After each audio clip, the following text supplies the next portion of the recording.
Dëshiroj të përgjigjem Fitim Sadikut, i cili pyet se çka do të ndodhë në të ardhmen e FSK-s.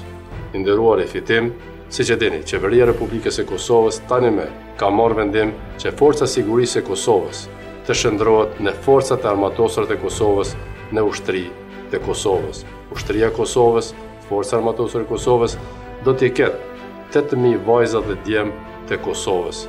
Forcat e Armatosura të Kosovës tani më kanë fituar mbështetjen nga Shtetet e Bashkuara të Amerikës, nga NATO dhe Bashkimi Evropian. Në të njëjtën kohë, edhe Organizata e Kombeve të Bashkuara e ka mirëkuptuar vendimin e Qeverisë së Republikës së Kosovës. Pres në ditët e ardhshme edhe Kuvendi i Kosovës të aprovon vendimin e Qeverisë së Republikës së Kosovës për formimin e forcave të armatosura të Kosovës, një forcë profesionale, multietnike e standardeve të NATO-s me perspektivë të sigurt që në të ardhmen e afërt të integrohet në NATO.